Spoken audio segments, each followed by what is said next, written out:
Yang ketujuh, tuan-tuan, kita nak bercerita tentang predikat. Ada masa sikit lagi ni kan? Ya. Yang ketujuh, kita nak bercerita tentang predikat. Maka tuan-tuan dah tahu. Tuan-tuan dah tahu cara nak kenal subjek. Tuan-tuan dah tahu cara nak kenal fa'il. Tuan-tuan dah tahu syarat nak jadi maf'ul. Betul? Ya, syarat jadi subjek mestilah isim yang berbaris depan.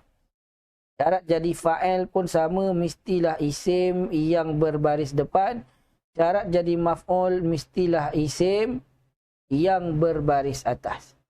Ustaz, ni kami tunggu ni Ustaz. Apa syarat jadi predikat? Tengok saya. Ya. Syarat untuk nak jadi predikat, tuan-tuan, ya. Kita tak boleh tanya apakah syarat nak jadi predikat. Tapi yang kita kena tanya, tuan-tuan, ialah predikat ni ada berapa jenis sebenarnya. Boleh? Soalan apakah syarat nak jadi predikat tu soalan yang tak sesuai. Soalan yang sesuai, predikat ini dia terbahagi kepada berapa jenis. Itu dia, tuan-tuan. Baik, tengok saya. Jadi, tuan-tuan, ya, bila kita jumpa jumlah ismiyah, kan? Apabila kita jumpa jumlah ismiyah, maka kebiasaannya kita memang akan cari dua perkara. Yang pertama, kita akan cari subjek. Yang kedua, kita akan cari predikat. Tengok saya, tuan. Tengok saya. Untuk syarat nak jadi subjek, ya, syarat jadi subjek, dia mestilah isim yang berbaris depan. Kan? Banyak kali ulang ni. Untuk predikat, ya, untuk predikat, kita tak boleh tanya apa syarat jadi predikat. Yang kita kena tanya, predikat ustaz ni ustaz, ada berapa jenis? Tu soalan yang tepat. Maka jawapannya, tuan-tuan, predikat ini dia ada 3 jenis, tuan. Predikat ada 3 jenis. Tengok saya, tuan. Yang pertama, kita ada predikat isim. Ni yang pertama. Yang pertama, kita ada predikat isim. Yang kedua, tuan-tuan, kita ada predikat fa'il. Dan yang ketiga, kita ada predikat haraf jar. Rupanya predikat ada 3 jenis. Yang pertama, predikat isim. Yang kedua, predikat fa'il. Yang ketiga, predikat haraf jar. Predikat haraf jar. Tulis dekat ruangan komen, tuan-tuan. Sampai setakat ni. Boleh ke tak boleh? Ya, sebelum saya terangkan satu persatu, tuan-tuan. Tulis dekat ruangan komen. Setakat ni boleh ke tak boleh, tuan? Bermakna predikat ini kita bukan cari syarat jadi predikat. Yang kita kena cari ialah predikat ni ada berapa jenis. Maka predikat terbahagi kepada 3 jenis. Predikat isim, predikat fa'il dengan predikat haraf jar. Boleh? Okey. Fokus pada predikat isim dulu, tuan-tuan. Saya bagi contoh, ya. Untuk predikat isim untuk predikat isim, tuan-tuan, saya bagikan Muhammadun alimun. Ya. Muhammadun alimun. Baik. Kalau saya tanya, tuan, ni jumlah apa? Jumlah ismiyah. Maksudnya kalau jumlah ismiyah kena cari subjek, kena cari predikat. Mana subjek kita? Muhammadun. Ya. Muhammad ini subjek kita, tuan. Dia kalimah isim dan dia juga dibaca dengan baris depan. Mana predikat kita, tuan-tuan? Predikat kita ialah alimun. Ya. Predikat kita ialah alimun. Alimun ni dia kalimah isim ke fa'il ke haraf, tuan-tuan? Tulis dekat ruangan komen.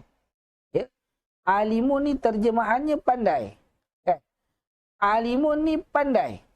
Dia kalimah isim ke fa'il ke haraf? Tulis dekat ruangan komen.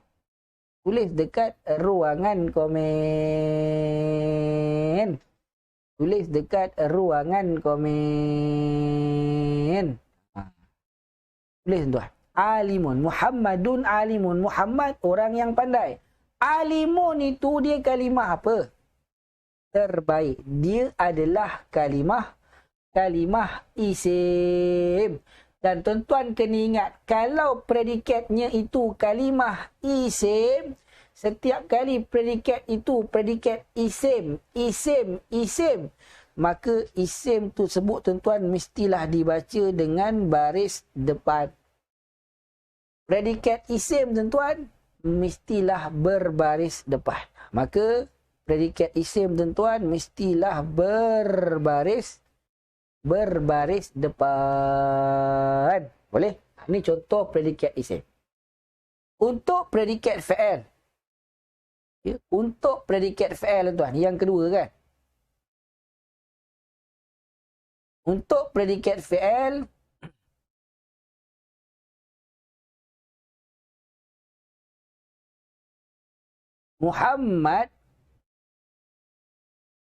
Muhammadun yaqra'ul Qur'ana.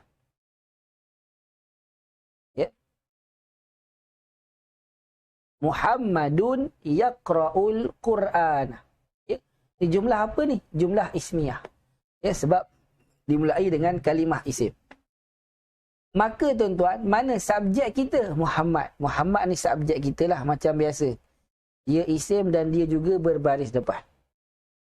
Mana predikat kita tuan-tuan? Kenapa dengan Muhammad? Kenapa dengan Muhammad? Muhammad membaca Al-Quran. Boleh? Muhammad baca Al-Quran. Maka baca Al-Quran. Baca Al-Quran inilah predikat kita tuan-tuan. Ya? Membaca Al-Quran inilah predikat kita. Sebab predikat ni dia memberitahu kita ada apa dengan Muhammad. Ada apa dengan subjek. Kenapa dengan Muhammad? Muhammad membaca Al-Quran. Maka membaca Al-Quran inilah predikat kita tuan-tuan. Boleh? Ya? Maka membaca Al-Quran inilah predikat kita tuan-tuan. Boleh? Jadi kalau tuan-tuan tengok, ya, pada predikat kita ni, kita ada kalimah fa'al. Boleh? Yaqra'u dia kalimah fa'al. Maka sebab itulah kita namakan dia ini, ya, kita namakan predikat ini predikat fa'al. Kemudian Muhammad ni tadi dia baca apa? Dia baca Al-Quran. Ya, dia baca Al-Quran. Baik. Kita dah belajar, sepatutnya kalau predikat itu isim, dia mestilah berbaris depan tuan-tuan. Kan? Tadi saya dah sebut dah. Predikat kalau isim, ya, ingat tuan, setiap kali predikat kalau isim, maka predikat tersebut mesti dibaca dengan baris depan. Sekarang ni tuan, Muhammad membaca Al-Quran.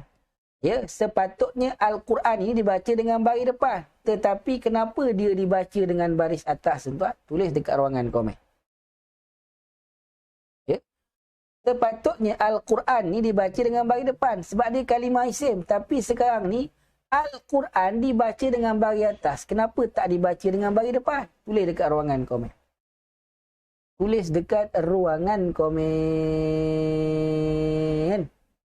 Sila tuan. Sila tuan. Kenapa? Kenapa? Belajar dah ni. Muhammad membaca Al-Quran. Muhammad membaca Al-Quran. Sepatutnya kalimah isim predikat ni, sepatutnya kalau predikat itu ada kalimah isim, isim tu mesti baca baris depan. Kenapa bagi baca baris atas? Tulis dekat ruangan komen. Tulis dekat ruangan komen. Tulis tuan-tuan. Tulis tuan-tuan. Pak tuan. Ya. Puan Rosayu binti Abdullah, celah mana dapat sandar menyandar ni? Ya. Muhammad membaca Al-Quran. Jadi Muhammad ni, dia baca Al-Quran. Ya. Siapa yang kena dibaca tu? Macam mana dapat sandar menyandar? Sandar menyandar ni mesti isim dengan isim. Yaqra'ul Qur'ana ni fa'al dengan isim. Macam mana boleh terkeluar sandar menyandar? Ya, tulis Tulis dekat ruangan komen. Aywa. Jawapannya kerana dia adalah kalimah, ya, kerana dia berada di tempat maf'ul. Ya, itulah dia dibaca dengan baris atas. Ya. Baik, ini contoh untuk predikat fa'il. Ya, subjeknya pendek, predikatnya panjang. Nampak? Muhammad yaqra'ul Qur'an. Baik, yang ketiga. Yang ketiga, tuan. Ya, predikat haraf jar. Boleh? Contohnya apa? Muhammadun fil masjidi. Ya. Muhammadun fil masjidi. Jumlah ismiyah ke jumlah fa'liyah? Jumlah ismiyah. Sebab dimulai dengan kalimah isim. Mana subjek kita? Muhammad. Macam biasa, tuan. Ya, Muhammad hari ni jadi subjek je kerja dia. Mana predikat kita, tuan-tuan? Mana predikat kita? Jawapannya, tuan-tuan, predikat kita ialah fil masjidi. Ya. Fil masjidi, dalam masjid. Maka dalam masjid inilah predikat kita, tuan-tuan. Ya. Dalam masjid inilah predikat kita. Muhammad. Kenapa dengan Muhammad? Muhammad dalam masjid. Maka Muhammad subjek, predikat kita ini adalah fil masjidi, dalam masjid. Dia memberitahu kita ada apa dengan Muhammad. Ya. Maka kenapa kita baca fil masjidi? Kerana fil masjidi ini, tuan-tuan, dia adalah pasangan jar dan juga majrur. Ya, dia adalah pasangan jar majrur. Jadi kenapa kita baca masjidi bukan masjidu? Kerana dia adalah majrur. Majrur, dia ialah isim yang terletak selepas haraf jar. Ya, jadi ya, inilah dia, tuan-tuan. Contoh untuk ketiga-tiga jenis predikat. Bermakna lepas ni tuan-tuan dah tahu syarat jadi isim, syarat jadi subjek, syarat jadi fa'il, syarat jadi maf'ul. Hari ni tuan-tuan tahu juga apa yang sebenarnya predikat bukan cari syarat. Predikat kita kena tahu ada berapa jenis. Predikat ada berapa jenis, tuan-tuan? Predikat ada 3 jenis. Pertama, predikat isim. Yang ni contohnya. Kedua, predikat fa'il. Yang ini contohnya. Yang ketiga, predikat haraf jar. Yang inilah contohnya. Dan tuan-tuan dah tahu, ya, baris untuk setiap kalimah predikat tersebut. Siapa yang jelas, faham semua yang kita belajar sepanjang hari ini, tuan-tuan, tulis dekat ruangan komen. Alhamdulillah. Ya. Siapa yang faham jelas semua yang kita belajar hari ini, tuan, tulis dekat ruangan komen. Alhamdulillah. Ya, selesailah kelas kita, tuan-tuan. Ramadan yang pertama. Ya. Rezeki kita, tuan, dapat belajar Al-Quran pada bulan Ramadan. Kan? Rezeki kita, tuan.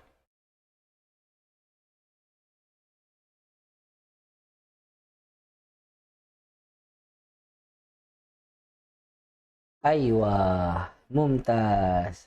Ya, mumtaz. Ya, jadi tuan, sampailah sini saja dulu kelas kita untuk pagi ni, tuan. Ya, jadi Jumaat malam tak ada kelas lah. Jangan tanya pula.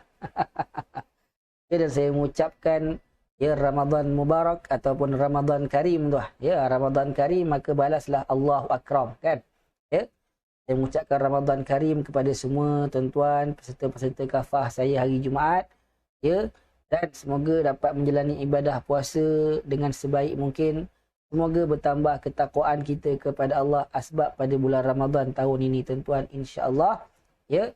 Dan saya mohon maaf jika ada tersalah kata, tertinggi suara, terkasar bahasa, terlanjur bicara sepanjang kelas kita hari ini, tuan-tuan. Ya. Nak simpan dalam hati, tuan. Ya. Maafkan saya kalau terasa, tuan-tuan.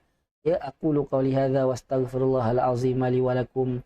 Wabillahi taufiq wal hidayah. Assalamualaikum warahmatullahi wabarakatuh. Assalamah. Ramadan Karim.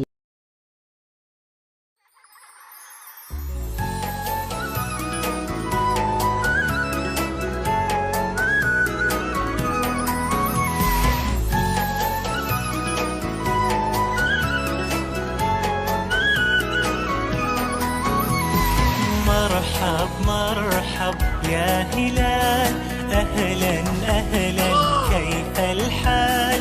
قد غبت وإليك اشتقنا، وانتهى بعدك صار وصال.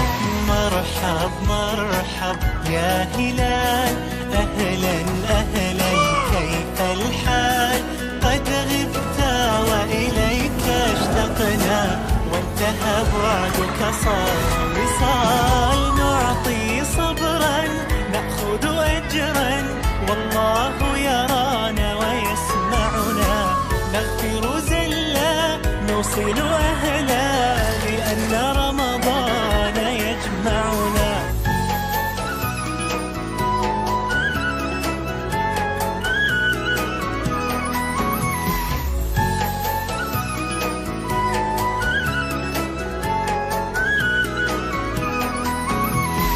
مرحب مرحب يا هلال، أهلا أهلا كيف الحال؟ قد غبت وإليك اشتقنا، وانتهى بعدك صار وصال. مرحب مرحب يا هلال، أهلا أهلا كيف الحال؟ قد غبت وإليك اشتقنا، وانتهى بعدك صار وصال. نعطي صبرا نأخذ أجرا، والله